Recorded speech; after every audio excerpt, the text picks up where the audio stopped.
quartier de Katamonim, vous vous demandez où il se trouve, pour qui il est plus ou moins adapté. Eh bien, on va essayer de tout vous dévoiler, de tout vous expliquer grâce à une experte. Elle est directrice du département renouvellement urbain et des projets neufs chez Anglo-Saxon. Elle s'appelle Ilana Lederer. Bonjour Ilana. Bonjour Cathy. Ça va ? Ça va très bien. Merci. Alors, Katamonim, c'est un quartier avec une réputation très sulfureuse. C'est un peu la banlieue de Jérusalem, mais pourtant en plein centre. Pourquoi cette réputation ? C'est un quartier qui, lui aussi, est assez vieux, qui date de la création de l'État pratiquement, qui a été créé donc au sud de Katamon. Ouais. Ça va ? C'est bon, ouais, vous pouvez y aller. Donc, qui a été créé aussi des Katamon. Et en fait, au départ, comme d'autres quartiers dont on avait parlé plus tôt, au départ, des logements créés très vite sur des petits bâtiments de 2 étages, tout en longueur, avec plusieurs entrées, vieillots qui sont vieux, qui ont été créés à la va-vite, une population... c'est-à-dire quoi, ouvrière, une population c'est un peu une population pas très difficile, un peu difficile. Il y a de la délinquance, un petit peu de tout ça. Ouais. Et ces dernières c'était années, il y a combien de temps ? Il y a longtemps. Et ces dernières années, on voit une évolution du quartier très favorable et qui se traduit d'ailleurs déjà dans les prix des appartements, dans tout ce qui est en fait le quartier se divise en plusieurs quartiers lui-même. C'est-à-dire que Katamonim en fait c'est Gonen Aleph, Gonen Bet, Gonen Gimel jusqu'à Gonen Zain Echet. Donc en fait c'est comme des petits morceaux qui s'emboîtent au fur et à mesure, qui sont construits au fur et à mesure, et finalement c'est très étendu. Et donc la partie qui est proche des Mek Rephaim, puisque ça commence juste derrière Yochanan Ben Zakkai, Magal et Yavne, on est, pour ceux qui connaissent, en général les Français connaissent beaucoup le Tzomet Oranim, la rue Mekorchaim et Mek Rephaim. Ça commence juste derrière. Donc là-bas, très bien placé.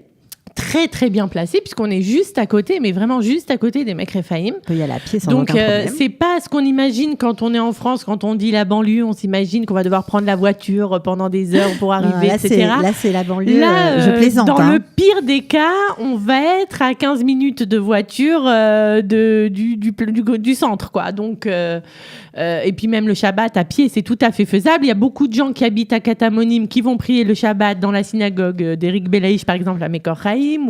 Les déplacements sont tout à fait possibles le Shabbat, puisque tout est proche, tout est petit, tout est proche. Combien ça coûte aujourd'hui un logement à Katamonim ?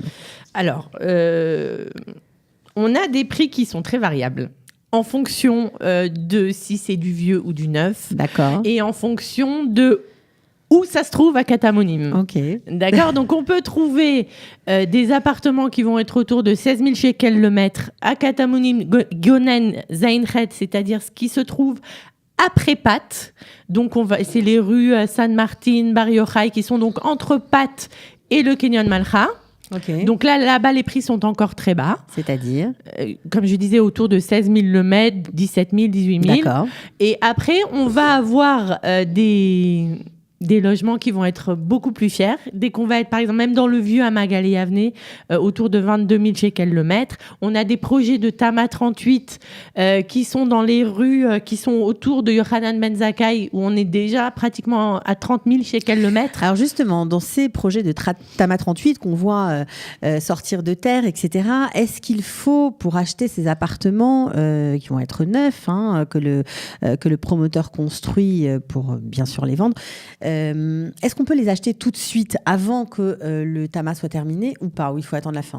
Oui. Alors en fait, le processus de Tama 38, c'est un processus qui est assez long. C'est ça. C'est-à-dire que d'abord, il faut que tous les habitants d'un immeuble se mettent d'accord. Ils vont prendre un avocat. Non, mais une fois que c'est fait, une fois que les travaux sont faits. Alors oui, voilà, justement. Mais le truc, c'est que le promoteur, quand il prend le projet, il va déposer des plans jusqu'à ce qu'il obtienne ce qu'on appelle le Heter Bniya de la mairie. Il ne peut pas vendre le permis de construire. Il ne peut pas vendre. Il peut faire éventuellement une inscription, mais enfin. Donc, c'est pas réellement une vente, c'est pas réellement une transaction.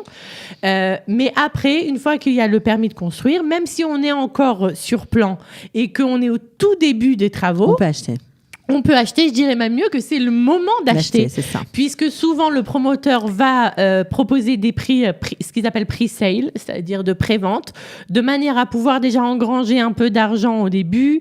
Alors, qu'est-ce qu'on fait ? Il faut contacter le promoteur, il faut mieux se tourner vers la mairie pour être sûr qu'il y a bien ce permis de construire. Comment on fait ? C'est ce que je disais aussi la dernière fois. Les gens souvent s'adressent à nous pour savoir vers qui s'adresser, parce que il y a toutes sortes de promoteurs. Il y a même des gens qui ne sont pas promoteurs et qui s'inventent promoteurs dans le cadre du TAMA 38, puisque c'est un processus qui est quand même assez, qui paraît de prime abord, même si ça l'est pas, simple. Donc, il faut bien faire attention d'abord à qui on s'adresse. Et ensuite, le promoteur doit pouvoir vous rassurer, c'est-à-dire qu'il doit pouvoir vous montrer qu'il y a un accompagnement bancaire, il doit pouvoir vous rassurer, vous montrer les plans déjà, etc. Alors ça, c'était une info importante à donner, mais il faut aussi que ceux qui nous écoutent comprennent que c'est un quartier qui va être en pleine mutation, parce qu'il y a bien évidemment des TAMA 38, mais il y a aussi des logements neufs qui arrivent. Voilà, c'est ça. Alors, les logements neufs arrivent avec le TAMA 38, aussi avec des projets de pinouille-binouille, aussi avec des projets neufs du début à la fin. On a les deux tours qui sont connus au sein de Catamonim. Je ne sais pas si on peut dire... oui, on peut dire. Ganet Sion, le projet de Ganet Sion. Aujourd'hui, les prix à Ganet Sion sont déjà entre 30 et 40 000 shekels le mètre. C'est-à-dire que c'est les prix de Katamon. Mais bon, c'est des tours Pourquoi ? Parce neuves, que c'est tout neuf. Ils ont réussi à faire un complexe avec une entrée, avec une petite fontaine, etc. Ça donne envie. Et tout le quartier va subir ces modifications. Et au final, là, surtout, le coin de Saint-Martin, Bar Yochai, etc., c'est un coin dans lequel on a encore des affaires à faire là-bas. 1000 unités de logement qui vont être construites dans les 7 prochaines années. 1000 unités de logement, c'est beaucoup. Ce qui est quand même beaucoup. Et étant donné que les données de base sont quand même très bonnes, vu qu'on est très bien placé, on est encore une fois à 2 pas de Malcha, Stade Teddy, Pais Arena, on n'est pas loin du dos. On a Emek Hatzvaïm. Il y a des écoles aussi. Il y a les écoles. Beaucoup d'infrastructures intéressantes. On est proche du parc à Messila, où tout le monde se balade là-bas le Shabbat. C'est très, très sympathique, des grands espaces verts pour les enfants. Le Emek Hatzvaïm qui a été... ces dernières années aussi, qui a été construit, qui est magnifique, où on peut voir des gazelles, etc. Donc, c'est bien placé, c'est proche de Talpiot pour les courses, pour tout ça. C'est un quartier très pratique. C'est très pratique. Et puis, comme je vous dis, un coup de voiture, en 10 minutes, on est à Emek Rephaim. C'est pas si loin que ça. La population, pour finir... Population très mixte, vraiment très mixte. On a toutes sortes de gens. Évidemment que dans les projets neufs, on a beaucoup de Olim Hadashim des États-Unis. À Ganet Sion, il y a beaucoup d'Américains, par exemple. Des Français aussi. Sionistes religieux pour la plupart. Sionistes religieux pour la plupart. Il y a aussi un peu de Haredim. Il y a aussi des gens non religieux. 20% à peu près. Ouais. Mais il y a aussi des non religieux. C'est une population très mixte. C'est comme on peut trouver aussi à Mekor Haim. Mekor Haim, par exemple, pour donner un exemple, en même pas 10 ans, les prix ont doublé. Oui, c'est pour ça que il faut des 4 pièces qui étaient à 1,4 million, ils sont à 3 millions aujourd'hui. Ouais. Je veux dire, c'est vraiment les prix. Les prix ont énormément augmenté et des rues changent complètement de figure, quoi. C'est pour ça qu'on tenait à faire cette émission sur ce quartier, Catamonim, qui avait il y a 40 ans une réputation sulfureuse, qui est en pleine mutation. Il y a des affaires à faire encore. Il y a du potentiel. C'est un quartier où il faut bon vivre, très pratique. Voilà, ça mérite le détour. Si vous n'êtes pas très argenté, mais vous avez quand même peut-être la possibilité d'acheter, vous pouvez encore faire des affaires, surtout dans le quartier de Bar Yochai, comme nous l'a dit Ilana. On était content de vous recevoir pour parler, mettre en lumière un peu ces quartiers de Jérusalem, et puis pour nous dire que ça bouge, ça change, et qu'il faut être réveillé. Et voilà, non, mais vraiment, il ne faut pas désespérer du marché immobilier de Jérusalem.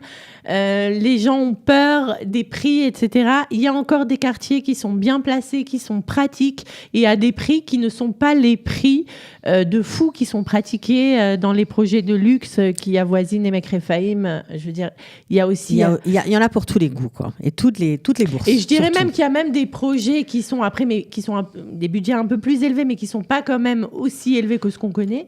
Il y a des projets même qui sont parfois bien placés, mais il y a des coups de fusil. C'est-à-dire que si on arrive justement, comme on parlait, au bon timing, au moment de la prévente et que On peut c'est un faire tamas une et que bonne c'est affaire. sur un immeuble qui est un peu moche, etc. Alors on va avoir des prix, qui sont moins élevés aussi. Bon, après c'est le choix aussi des personnes. Il y a aussi des projets qui sont sur terrain. Il y a différents terrains. C'est aussi une des choses auxquelles il faut faire attention. Il y a beaucoup de des terrains paramètres, privés, il y a- terrains de l'église, c'est etc. ça. Il y a plein de choses qui font le prix. Donc, ça vaut le coup de s'intéresser parce qu'il y a des possibilités. Il y a clairement des opportunités. Des opportunités, voilà, c'est dit. Merci beaucoup, Ilana. Avec plaisir. À très bientôt. À bientôt. Ciao.